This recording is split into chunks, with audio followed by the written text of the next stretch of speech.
বুধবার পশ্চিম বর্ধমান জেলার West Bengal ICT school coordinate welfare association খাম বড় আন্দোলনের ডাক দেয়। সেই ডাকে সাড়া দেয় পশ্চিম বর্ধমান জেলার 160 জন সহ রাজ্যের 5,500 শিক্ষক। তাদের দাবি, শিক্ষকেরা তাদের প্রকৃত অবস্থা এই আন্দোলনের মাধ্যমে মুখ্যমন্ত্রীকে জানাতে চান।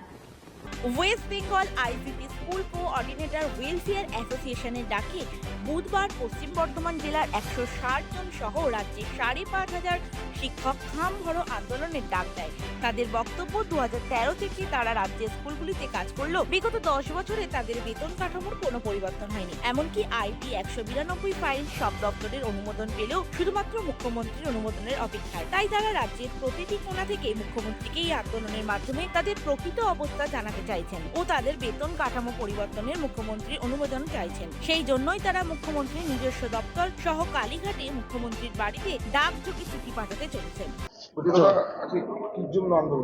আমরা আইসিটি কম্পিউটার টিচার পশ্চিম বর্ধমানের প্রতিটি স্কুলে আমরা 2013 সাল থেকে আজ পর্যন্ত স্কুলগুলোতে কম্পিউটার শিক্ষা এবং আইটির সমস্ত কাজ আমরা করে আসছি। এখন যে দুয়ারে সরকারের আপনি উত্থান দেখছেন এবং দুয়ারে সরকারের প্রসার ও প্রচার দেখছেন, আপনি খবর নিন, ডিএম থেকে শুরু করে এডিআই, ডিআই, এমনকি এইচএম, এমনকি ক্লার্ক পর্যন্ত জানে যে এই কাজকে সুচারুভাবে যারা পরিচালনা করছে তারা হচ্ছে আইসিটি কম্পিউটার শিক্ষক বা আইসিটি কম্পিউটার ইনস্ট্রাক্টর। কিন্তু দুঃখের বিষয় হলো 2013 সাল থেকে 2023 সাল পর্যন্ত পেট্রোলের দাম আকাশ ছোঁয়া হলেও আমাদের বেতন কিন্তু 10,000 টাকাতেই দাঁড়িয়ে আছে। আমরা আইটি 192 যে ফাইল, সেই ফাইলটি সমস্ত দপ্তরের অনুমোদন নিয়ে মুখ্যমন্ত্রীর কাছে শুধু মুখ্যমন্ত্রীর অনুমোদনের ইশারার অপেক্ষায় দাঁড়িয়ে আছে। আমরা নভেম্বর মাস থেকে লাগাতার মুখ্যমন্ত্রীকে বলো, মুখ্যমন্ত্রীর আধিকারিকদের কাছে যাওয়া, মুখ্যমন্ত্রী দপ্তরে যাওয়া, এমনকি আমাদের যে মেল করা কর্মসূচি সেগুলো আমরা করেছি।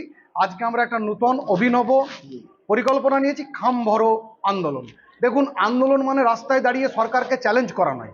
আন্দোলন হচ্ছে সরকারের সাথে থেকে, সরকারের পাশে থেকে সরকারকে একটা ভালো দিক সম্পর্কে অভিহিত করা। আমরা শিক্ষক, আমাদের কাজ এবং আমাদের যে দায়িত্ব সেটাকে মাথায় রেখে আজ আমরা খাম ভরো কর্মসূচি করছি।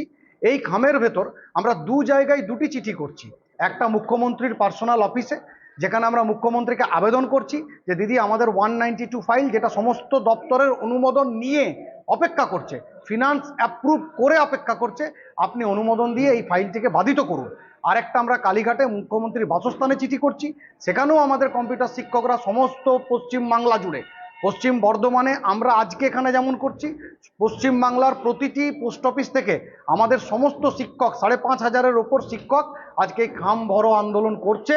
যে আন্দোলনে আমরা এই জেলাতে এখন 160 জন আছি এবং আমরা চাইছি মুখ্যমন্ত্রী যত তাড়াতাড়ি সম্ভব এই 192 ফাইলটা, অবশ্যই আমরা ক্যাজুয়াল, কন্ট্রাকচুয়াল, পার্মানেন্ট। আমার নাম সৈকত চট্টরাজ, নরসমদা হাই স্কুল জনকল্যাণ সমিতি আমার স্কুলের নাম। এবং আমরা মিডিয়াকে শুধু এটুকুই বলতে চাই যে কম্পিউটার যেখানে পুরো পৃথিবীতে আজকে কম্পিউটারের যুগ চলছে, সেইখানে পশ্চিমবাংলার মুখ্যমন্ত্রী সুচারুভাবেই আমাদেরকে স্থায়ী করেছে। এইটুকু কাজ করে উনি আমাদেরকে আরেকটু উজ্জীবিত করুন। আমরা এই বার্তার জন্য আজকে খাম ভরো আন্দোলনটা করছি। ধন্যবাদ।